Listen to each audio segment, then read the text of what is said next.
back. It's kind of mixed emotions right now because we're getting ready to wrap up the after party right now. It's been so much fun out here at La Villita in downtown San Antonio. Yes, and I love the flower crown. Looks I had beautiful. to whip it out. Come on. It looks so nice on you. Now, before we go, we would like to leave you with some more musical sounds of our beautiful city. Now, earlier in the show, we introduced you to Azul Barrientos, a Mexican folk singer based right here in San Antonio. Yeah, her biggest influences were her mother and father, and you're about to find out exactly how they inspired her. Yes, so she said that her mother would sing while her father played the guitar right before bed. Isn't that awesome? Yeah, I know. So I know that you want to hear more of it, so let's go to one more performance by the very talented Azul.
And that is it for tonight's Day of the Dead after party. And we hope you had fun learning about this very special holiday, very near and dear to many San Antonians' hearts. Yeah, we also hope that you learned so much about our beautiful culture here in our rich city. Thank you so much for joining us here from La Villita.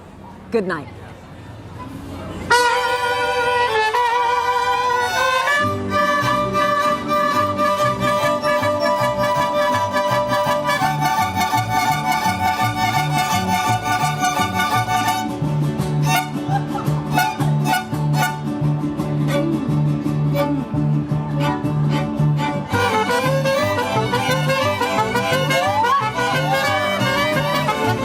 From KSAT 12, the Nightbeat starts right now. An 8-month search now over in one case as San Antonio police catch up with a man they say ran away from the scene. What one witness told officers coming up. And about a dozen states taking on the Biden administration when it comes to COVID-19 vaccine requirements. Texas, now one of those states. That story coming up. But first. New exclusive video tonight of a shooting just across the street from John Jay High School. At least 2 people injured in the chaos. Less than 10 minutes before the shooting, San Antonio police were called for this fight, also captured by surveillance cameras. Some of the people seen in the video are wearing backpacks. Northside ISD says there's no indication any current John Jay students were involved. The night team's Patty Santos spoke to business owners who say this is an ongoing problem. Surveillance cameras show a gray SUV pull up. The group inside heads towards a crowd, while that crowd runs for cover before appearing to return fire. The business owner whose camera captured the scene did not want to go on camera, but identifies some in that crowd as students. As everyone rushed out of the way, a pedestrian is thrown from the parking lot to the street by this black car that never stopped. Some service members in uniform rushed to help. The business owner says this is a culmination of a problem they have been trying to get to the attention of the school and police without avail. Since September, there have been more than 20 police calls for service to the restaurant on Marbach Road. The calls related to fights and drugs in the parking lot, happening during school hours. The day before Thursday's shooting, there was a call for a fight. People were scattering. Gary Stanglin, another business owner, witnessed the shooting. So I jumped out to see what was happening, thinking it was a school fight. We've stopped them here before. And then I started hearing the shooting. And says some of those involved are people he often sees loitering business parking lots. There's kids we've kicked out of here before. This kid's in a black car. Bullets penetrated the wall to his business and the area where he would have been standing. Legitimately, the shot is about at head length. There was a high police presence around campus today. Students report many stayed home because they were on edge. We were a little nervous today when we were hearing, when all the things were going around social media again, saying that they were planning to start something during our fifth period lunch.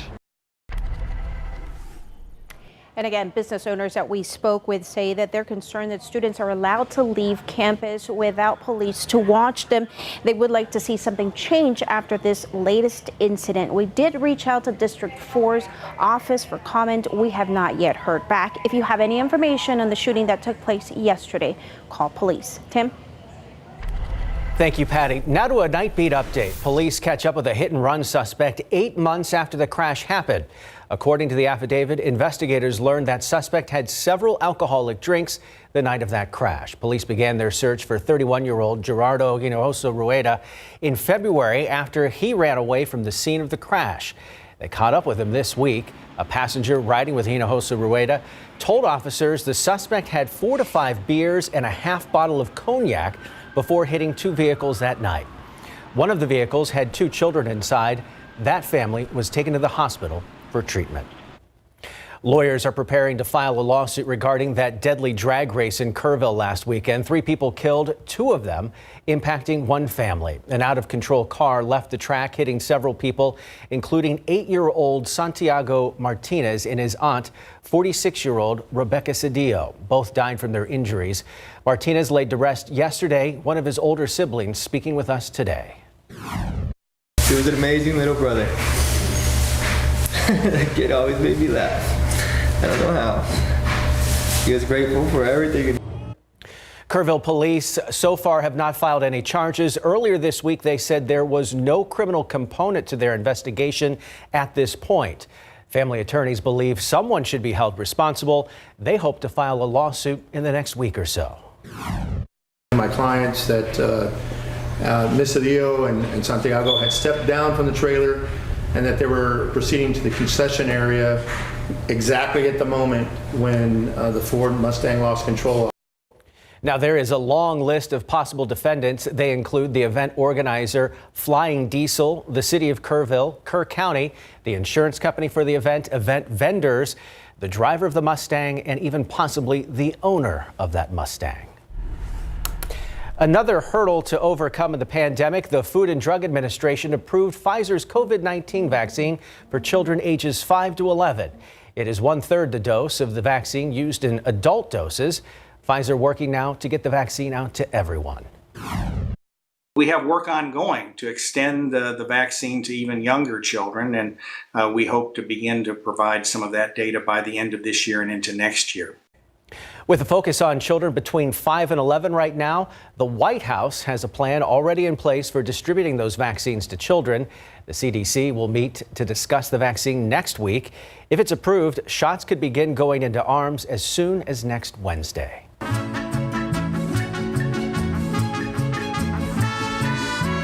It was a magical moment along the San Antonio Riverwalk. Perhaps you were watching just a little bit ago. Many gathering to take in the colorful floats, all made for the Day of the Dead holiday. The Mexican tradition honors the memory of loved ones who have passed away. Many families also creating altars with sugar skulls and marigolds as part of the holiday celebration. It's those symbols that inspired some of tonight's floats. The night team's John Paul Barajas met with some of the spectators who took part in all the fun. It's wonderful to be out here, and hopefully we get better after this. You know, I mean, COVID has been a horrible thing.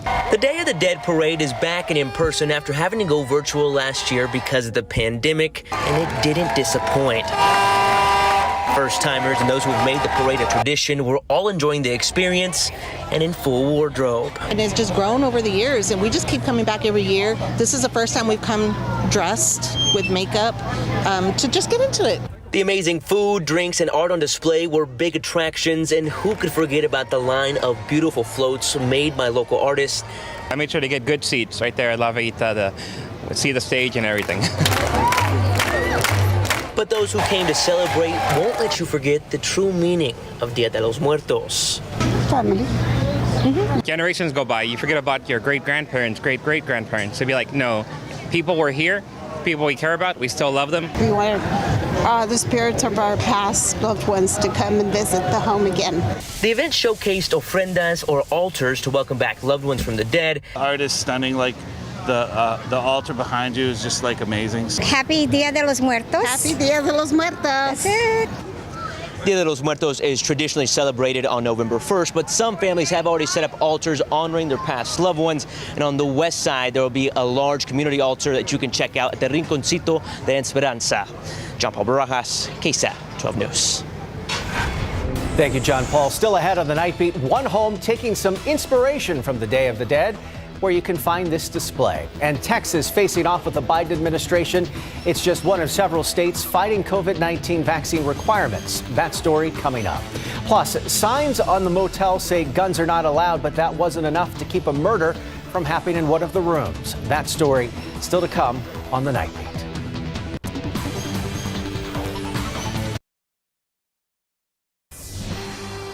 San Antonio police are searching for the gunman who greeted a motel guest with gunfire. It happened at the Washington Courts Motel on West Commerce last night. Police say someone knocked on the door to one of the rooms there. A man inside opened the door, but left the security chain on the door. That opening, though, just enough room for the gunman to stick his arm inside and fire the weapon. He shot 37-year-old Robert Jackson in the chest, killing him. If you have any information that can help, call police. New tonight, an SUV rolling over, killing 4 people inside and injuring 11 others. Investigators believe most of them are migrants from Guatemala. It all happened 100 miles east of El Paso near Van Horn. Some of the victims airlifted to a hospital in El Paso. 3 are listed in critical condition tonight. It's still unclear what exactly caused that rollover. Texas is one of about a dozen states suing to block the COVID-19 vaccine mandate for federal contractors. The Biden administration requires those contractors and their employees to get the coronavirus vaccine. State Attorney General Ken Paxton claims the administration needs congressional approval to enforce the mandate and acted unconstitutionally. The state has repeatedly pushed back on vaccine requirements. Governor Greg Abbott even expanded an executive order to block vaccine requirements. Studies have shown the COVID-19 vaccine helps prevent more serious cases of the illness. Most of the COVID-19 patients currently in the hospital have not been vaccinated. Let's take a live look outside with Live Cam tonight, taking a look over there in the airport area tonight. Traffic moving pretty smoothly out there. A clear, cool night as we drop down into the 50s. And before we get to Katie to talk about that, we want to continue our tour of Halloween decorations out here tonight. We're over on the south side at a home on Villaret. The display perfect for the Day of the Dead River Parade that we watched tonight. These decorations feature Coco, which is centered around the Mexican holiday. I would say they hit a home run on that one. Looks good, Katie. That looks so good. And those wooden cutouts are no joke. Those take a lot of time. That's beautiful. Great job there. And I'm so glad the weather cooperated for tonight's River Parade. I know it felt great out there. And we're going to keep the nice weather going all the way through the weekend. That includes on Halloween on Sunday. And I've got your trick-or-treat forecast coming up here at the end of this weathercast. So really great weather continues over the next couple of days. We started off at 50 this morning, up to 74 this afternoon. So a pretty decent swing in our temperatures, and that'll be the case again over the next couple of days, and that's mainly due in part to the really dry air we have in place when the humidity is very low. It's very easy for our temperatures to fall off overnight and in the morning and then to climb in the afternoons. Currently, we're already in the upper 40s in the hill country, mid 50s here in San Antonio. Pretty much everyone has seen their temperatures drop about 20 degrees since 5 o'clock this evening. Reason for that, the dry air, also a big drop in our wind speeds. Winds are now calm in Fredericksburg, Gonzales, and Pleasanton, also in Uvalde, just about 5 to 10 miles per hour elsewhere. And they'll drop off even more overnight, just to around 5 miles per hour in many spots. So with clear skies, dry air, light winds, we'll see our temperatures for most of us settle down in the 40s by early tomorrow morning. Some mid to upper 30s, definitely not out of the question in the hill country, but I do not expect a freeze for our hill country friends. If you're well south of Highway 90, you're looking at upper 40s, low 50s. If you'll be out early in the morning and you'll be out for much of the day, do not let the chilly start fool you. You'll want to dress in layers because we will warm up very efficiently by tomorrow afternoon. Near 80 here in San Antonio, off to the south and west. Some low to mid 80s, certainly possible light to variable winds again tomorrow. So we've actually, I'm going to grab my other clicker here really quickly. I left it over in the weather center. I was just so distracted by those beautiful lawn decorations there. We've actually got a quiet stretch of weather that will continue with surface high pressure tomorrow and into the day on Sunday. Now, as we get closer to the middle part of next week, you'll notice another cold front slowly working through Texas as we get into Tuesday and then Wednesday. It's this weather feature that will bring us our next chance of rain, but that will not kick in until Wednesday into Thursday of next week. So that'll be our next chance of rain and could be what also looks like our next significant temperature swing with a significant cool down late next week behind this next cold front. We'll keep a close eye on the data over the next couple of days over the weekend and keep you updated, of course, via the KSAT Weather Authority app. As promised, here's your trick-or-treating forecast for Sunday evening. If you've got kiddos or grandkiddos to take out Sunday evening, it's going to be very pleasant. Generally, temperatures will be falling into the 60s. Sunday evening, clear skies, humidity will still be low, so overall great weather for Halloween and trick-or-treating. Next, pretty noticeable set of weather changes Wednesday into Thursday of next week, and we'll be here to keep you updated. Tim. Thank you, Katie. All right, Greg, one of the big games you've been following tonight, not only a neighborhood rivalry of sorts, with more than bragging rights on the line, there's also a title. District title here, and could Johnson stay undefeated? I can tell you this much. This game went to overtime to decide. When we come back, we'll show you how this game ended and who won, and do the Rockets have another upset left in them? Coming up.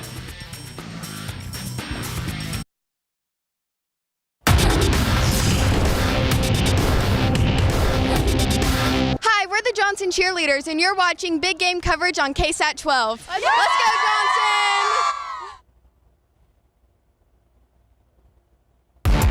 Packed house tonight for the big game and our big game coverage to see who takes District 28 6A title between number 3 Johnson, number 8 Reagan. The Rattlers are up 13-7 in the second, but the Jags are on the prowl here. Quarterback Nicholas Casares throws a great fade to Cannon Fairley for the 7-yard touchdown. The lead 14-13 Jaguars. The Rattlers strike again first and goal. Running back Carson Green back in the game, powers in for the score. Reagan would go for 2 and get it 21-14 now, but the Rattlers are not done. Inside the 5-yard line again, and again the Rattlers give it to Green and gets stopped, but there's no whistle. It isn't down, so he jogs in for the touchdown. Reagan will miss the extra point, 27-14. Reagan's on a roll now. So is running back Carson Green. This time he gets the pass from Lance Lawrence out of the backfield. Green finds Green as he cuts back to the inside past 2 defenders, races to the end zone for the 35-yard touchdown, make it 33-14 Rattlers. But neighborhood rivalries always go down to the wire. Under a minute to play, Johnson down on Reagan's goal line. Quarterback Cruz Kerwin to Cannon Fairley in the back corner of the end zone for the touchdown. The Jags are now going to go for 2. Trick play this time. The direct snap to the running back Matthew Flores King,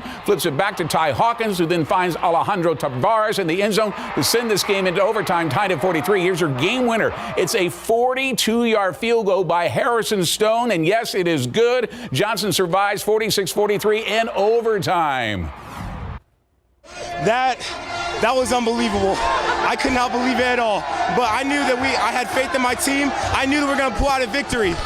Coach always talks about never ring the bell. And this game, we never rung the bell. And that's why we won this game. All right, the Madison Mavericks trying to keep their playoff hopes alive, facing Lee tonight. Lets the defense doing the job here, forcing Madison to punt. But Madison special teams comes up with a huge play. The Lee returner can't field the ball. Madison's Braden Campbell can, and he recovers the loose ball for the touchdown. 7-0 Madison. The final from Coleman Leonard, 52-14. Brandeis Broncos are fired up for their matchup against the Churchill Chargers at Ferris. Chargers trying to be the spoiler. Their quarterback Ryan Vigil on the option read keeps it, bursts up the middle for the 5-yard touchdown. 7-0 Chargers. Ensuing kickoff. No one on the Broncos can catch it, and a pair of Chargers are there to fall on it. Churchill in control. That turnover would lead to this. Vigil bobbles the snap. Now has to make a play with his feet. Races to the pylon. Dives for the score. 14-0 Chargers. And the final from Ferris is 30-22. Brandeis comes back to win it. Marshall Rams fired up tonight as they face the Warren Warriors starting the night, second in district. They want to keep it going. Rams up 17-3 in the third, showing no signs of slowing down. Quarterback Jack Kaliski keeps it on the running play. Makes the Warriors pay as he cuts back to the inside. Gets a great block.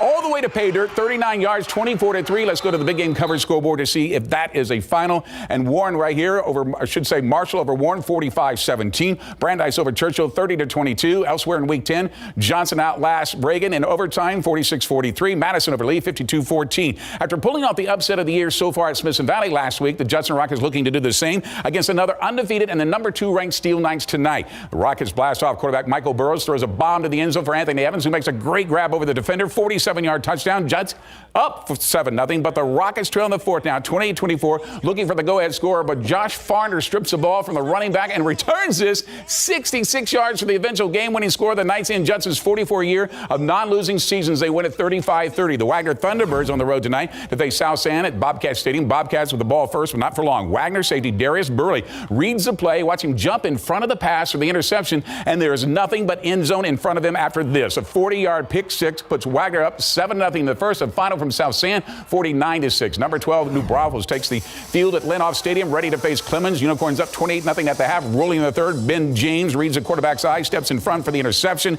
He returns it to the 26-yard line, and then a few plays later, Riker Purdy punches it in from a yard out. New Braunfels goes up 35-0. Set back to the big game coverage scoreboard for that final and more. New Braunfels over Clemens 42-14. Wagner over South San 49-6. Elsewhere, it was Steele edging out Judson 35-30, as you just saw it. Smithson Valley over East Central 21-3. Over at Orem Stadium, number 4 Alamo Heights taking on Lockhart. All Mules tonight, up 14-6 in the second quarter. George Flesher powers in for the 3-yard touchdown. Alamo Heights scored 42 points in the first half, and they go on to win it big. Look at that, 49-35. They got a challenge. Say hello to the fans at SAISD Sports Complex. Lanier taking on Memorial. Game tied at 7, second quarter. Vokes have second and goal at the 1. Mario Torres powers in for the go-ahead touchdown. Lanier goes up 14-7. Let's see if that has gone final. It has. Lanier with a big win, 40-7. Sam Houston Band rocking it tonight at Alamo Stadium. Hurricanes taking on Burbank.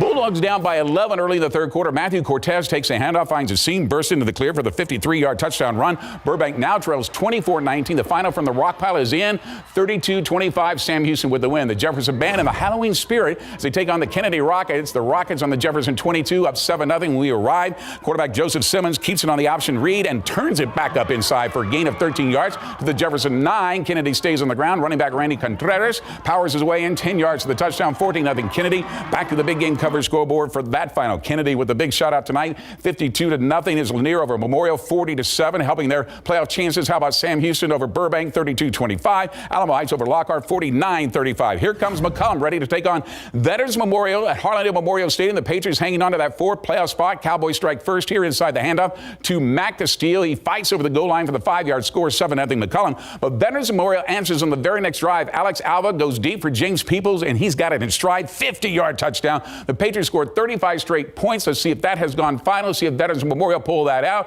and they do, 42-20. The Lavernia Bears are the only team that stand in the way of the Bernie Greyhounds repeating as district champs. Cincinnati is Bernie's last regular season game before the playoffs. The Greyhounds have the Bears pinned when they go deep on third down, but Will Pearson comes up with this interception, looking to break away from the would-be tackler and then return it 20 yards to the Bears 30. A few plays later, Rashawn Galloway hits Houston Hendricks. This is for a 14-yard touchdown in the process after finally got him down there, and there is your touchdown in the process of getting it into the end zone. Has to kind of scramble a little bit, but he makes it happen. Let's go back to the big game coverage for that final. Bernie gets the win, 38-6. That is still in the 4th, I should say. Veterans Memorial over McCollum, 42-20. Elsewhere tonight, Southwest Legacy. That's actually game was on Thursday, 28-14. Southwest over Eagle Pass win, 14-6. The Knights under the lights hosting Church John Paul II. Holy Cross up 14-0 over the Guardians in the second quarter. We arrived at, we add to that lead. Quarterback Gilbert Alvarado to Ty Phillips on the receiver screen, picks up a great block, sprints down the sideline, 40-yard gain before he's tackled. A few plays later, Alvarado to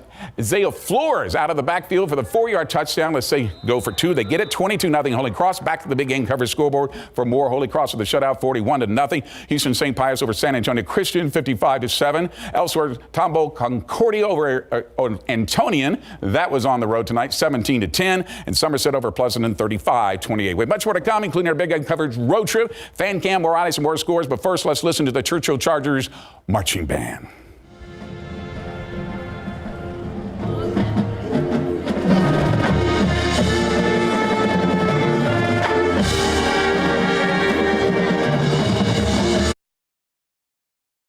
Our big game coverage road trip has photographer Adam Higgins headed down Highway 181, including stops in Karn City and Poth. Let's go! Carson City ready to roll, hosting Nixon Smiley to kick off our BGC road trip. The Mustangs with some misdirection that catches everyone off guard. Running back Braden Martinez is the one with the ball right here. He's flying down the field on the 67-yard touchdown, 7-0 Nixon Smiley. The Mustangs keep running. This time it's George Martinez going right up the middle on the 12-yard score. That made it 14-0 Nixon Smiley when we depart. Both Pirates hosting the Italian Mustangs for the district title in 15-3 Division II. And the Pirates have a 2-touchdown lead in the second half when we arrive. The Mustangs trying to get moving, but the pitch is behind the running back Caleb Molina. Races in to scoop it up for the both Pirates, and the Pirates are back in business. Quarterback Jude George tucks it, runs, lowers his head, blasts his way in for the 6-yard score, 21-0. See if they win their 5th straight title. Let's go to the big game coverage scoreboard. 42-13 Polk over Natalia. Congratulations to the Pirates. What a fight by Natalia. And Nixon Smiley edges out Carson City 34-33. Time now for Fan Cam, where your fans help us cover one of the big games in our big game coverage tonight. Here's our Andrew Seeley. Came early tonight at Central Catholic High School. Buttons hosting Katy St. John the 23rd, and the home team rolling on the opening drive. Quarterback Silas Gomez slings it to Michael Mayhew for the 22-yard score, and just like that, it's 7-0. After senior Augie Cortez recovers a fumble on the ensuing kickoff, Gomez and the offense strike on the very next play, this time on a quick throw to Braden Flowers, and the big man hurdles the defender on the way to the end zone for a 15-yard score. An incredible play makes it 14-0 Buttons. Hey, Central Catholic just scored again to go up 21-0, and that is the score as Fan Cam departs late in the first quarter. From Bob Benson Stadium, Andrew Seeley, KSAT 12 Sports. Thank you, Andrew. Let's check your score right now here, and you see Central Catholic over Katy St. John. That has gone final 42-6. Medina Valley over Kerrville Tyree 21-17. The Astros are in a hole, down 2-0. That is now, right now, in the top of the 9th inning. Thank you, Greg. You got it? We'll be right back. Before we let you go tonight, we want to get you to some late-breaking news. Windcrest police say they have made an arrest in a cold case murder. The victim is Adam Searcy. He was shot and killed while sitting in the cab of his truck in a parking lot in 2019 in Windcrest. The suspect is still being questioned tonight, but Windcrest police say multiple law enforcement agencies were involved in today's arrest. That man is charged with capital murder again. That victim was a cab driver. Katie. All right, looking good through the weekend. Rain chances return next week with the arrival of our next cold front. We'll keep you updated on that forecast this weekend. In the meantime, have a good, safe Halloween. Tim? Thank you, Katie. That does it for the Night Beat. Don't forget, Good Morning San Antonio starts tomorrow at 6. Until then, have a good night. Be safe out there this weekend.